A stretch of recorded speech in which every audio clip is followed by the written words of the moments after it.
against all the evil that hell can conjure, all the wickedness that mankind can produce, we will send unto them only you.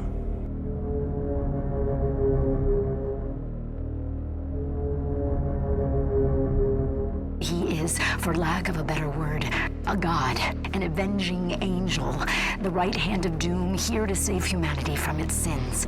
He is uncompromising, a relentless being of violence. He is Doom. Doom Eternal, a game that gave me a reaction time faster than light itself. Or maybe not. Doom Eternal is a fast-paced shooter game in which you use your entire arsenal of stupid, overpowered guns to kill wave after wave of demons. In this video, I want to lead you through my experience with Doom Eternal. What makes the game so fun? Is it a must-play? Why does the story hurt my head? I'm glad you asked. First off, one of my favorite parts of Doom Eternal is the gameplay, because sometimes it's like, I wonder if I could hit this motherfucker. Nice. And other times it's, die for your sins, bitch. What the fuck? Every single encounter feels like something new. It is consistently outdoing itself. And the biggest component in this is the arsenal, because the Doomslayer isn't fucking around. In Doom Eternal, you have a wide range of weapons you unlock as the game progresses. Rifles, rocket launchers, and a fucking Gatling gun, to name a few. And to make it better, most weapons have modifications to add on. Things like the Plasma Blast, Sniper, Destroyer Blade, and my favorite, a grenade launcher that is definitely not registered. I wouldn't know though, I use like 3 guns. When you discover the scarier weapons, you feel like a god. For example, the BFG, which literally stands for Big Fucking Gun. You use it to blast a hole into the surface of Mars before just swiping it for yourself. How is this legal? This should be a war crime. It creates a ball of energy that just erases enemies. Like, where the fuck do they go? Another weapon that makes me get a video game hard on is the Crucible. Oh boy, the Crucible. This shit is an instant one-shot on every single enemy in the game, and I use it exclusively to help these fat fucks cut down on their weight. But it's not just weapons of mass destruction. Reaching down into your Batman tool belt gives you access to 4 tools that are essential for survival. The chainsaw gives you everything in the game and makes shit gory as hell. It's your main source of ammo. The flame belch sets enemies on fire, dropping armor. The ice bomb freezes the enemy, making them take more damage and also drop health. The grenade, we just don't use the grenade. It's just a worse version of my illegal underbarrel equivalent.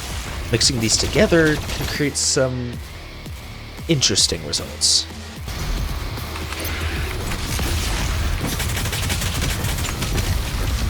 Oh my god!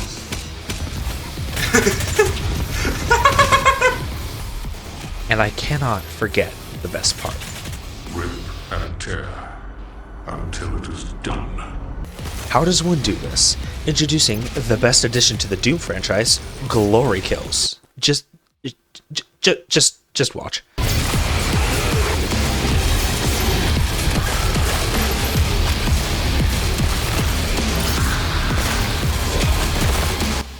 With all these tools in your arsenal, you're ready to unleash hell on those demons. Well, not quite. Doom Eternal doesn't stop there. Since their developers actually give a fuck about their players, they decide to let us change things up, play by our rules. Hi, welcome to Hell. We have crystals that give you superpowers. Wait, no, that's the crystals my uncle was talking about, my bad. Doom Eternal is a game where the developers asked how they could make the experience better for the players. The answers? Make them choose how to do their violence.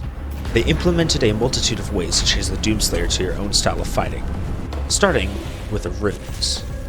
Runes are so fucking stupid. Stupid, overpowered. You mean to tell me I could become literally too angry to die? Don't mind if I do. It also allows you to enhance your movement, strength, or just make you overall more efficient.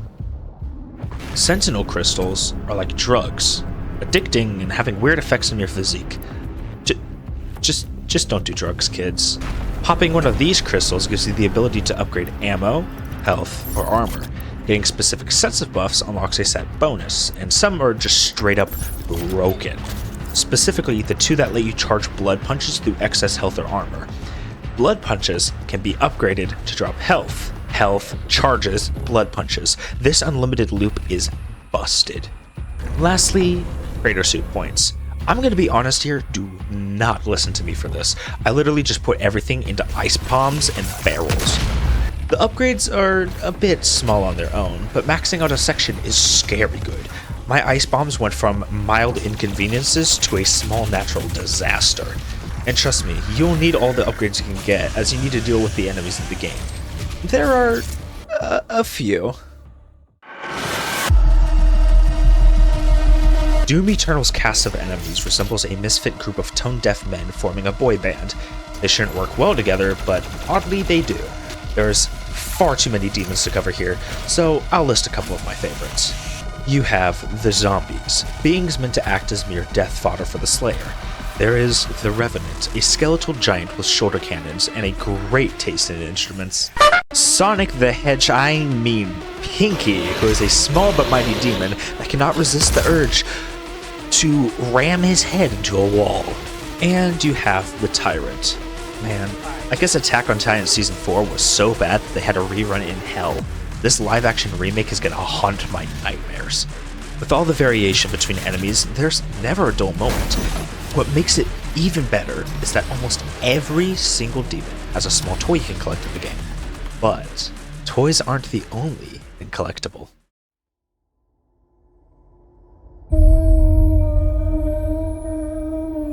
If you are playing Doom Eternal right, you are finding every single collectible. There's a lot to be had. You have cheat codes that you can apply to levels to make them easier to beat, every single one doing something different. As stated before, almost every single demon has a small collectible figure, and they're fucking adorable. Fuck the real enemies, we need a cheat code to replace their models with the toys. These are by far the most fun to collect, personally speaking. You can also collect the OST of Doom. I have basically every track in the game. If you're a massive Doom fan, these alone make the trials of trying to find the damn fucking things worth it. Of course, if you want to find those collectibles, you're gonna have to explore.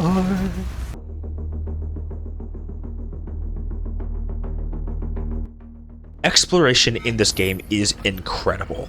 Between looking for hidden items or the environment itself, the game does it all perfectly. Finding secrets is satisfying, but simple. You learn a couple things at the beginning. This means punch. You can swing on this. You can shoot this. You can climb this.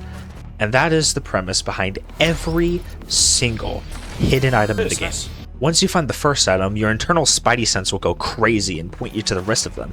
Or, you can open up and rely on the map, whatever you choose, it's fine. Secrets are fun, but the design of the environment makes it way more fun. Whoever designed the environment for Doom Eternal needs a raise. I was in awe every time I loaded into a new level. The gameplay of Doom is incredible, but it would be all for naught if we didn't have scenery to match the mood and feel of the situation. Every single time I booted up a level, it felt like I was staring at a painting, and I was going to spend so much money on that damn painting. I'm keeping it in my house. Fuck you. You will never find me. You can never put taxes on me, IRS, you son of a... All in all, Doom Eternal is a great experience. It was worth dishing out the money to play, and it provides so much fun. I cannot even cover everything in this video. I don't think I'm qualified to cover the lore in this game, as I would not be able to do it justice. So, here's the final verdict. Do yourself a favor. Buy the game. There's more than enough fun to have, and it will keep you busy for a long time, just like it did with me. That being said, now that I'm done playing this and all the fast-paced action is over, I think I can give my hands a rest until they come out with a new game. Son of a bit.